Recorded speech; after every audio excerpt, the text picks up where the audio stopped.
తండ్రి కుమార పరిశుద్ధాత్మకు మహిమ కలుగునుగాక. ఈనాటి జీవవాక్యం. ప్రభువు ఆర్తుల మొర వినును. ఆయన చెరలోనున్న తన ప్రజలను అనాధారము చేయడు. కీర్తన 69 వచనము 33. ప్రభునిచే మిక్కిలిగా దీవించబడుతున్న ప్రియ దేవుని బిడ్డలారా, సహోదరి సహోదరులారా, ప్రభువైన దేవుడు మేము తన ప్రేమతో కరుణతో నింపునుగాక. లోకంలో ఉన్న ప్రజలందరూ ఏదో ఒక సందర్భంలో ఏదో ఒక సమయంలో బాధలను అనుభవించిన వారే. ప్రస్తుతం కూడా చాలామంది తట్టుకోలేని బాధతో రోధిస్తున్నవారే. అలాంటి వారు ప్రభుని వైపు చూసి ప్రభుని మొరపెట్టినట్లయితే తప్పనిసరిగా ప్రభు వారి మొరలను ఆలకిస్తాడు, తగిన రీతిగా స్పందిస్తాడు. మానవ రోదనకు లేదా ఆర్తికి కారణాలు మానవుణ్ణి బంధించిన చెడు వ్యసనాలు, అలవాట్లు, చేసిన పాపం శాపమై తప్పించుకోలేని బాధలను, రోగాలను అనుభవిస్తుంటారు.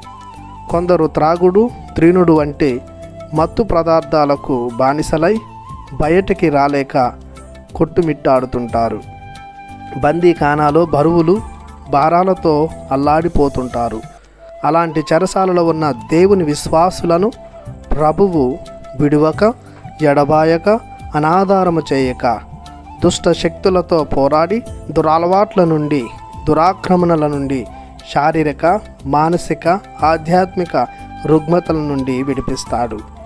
తన సేవకులుగా, బిడ్డలుగా స్వేచ్ఛా స్వాతంత్రాలతో దేవుని ఎడల భక్తి శ్రద్ధలతో జీవించేలా తీర్చిదిద్దుతాడు.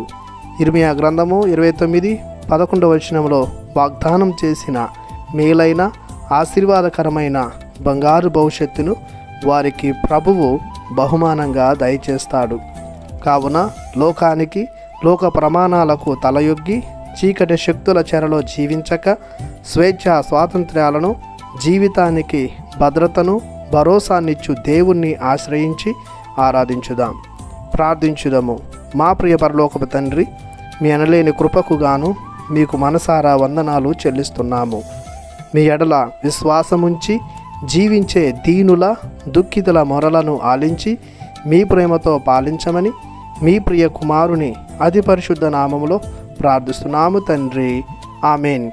దేవుడు మిమ్ము దీవించునుగాక. ఆమెన్.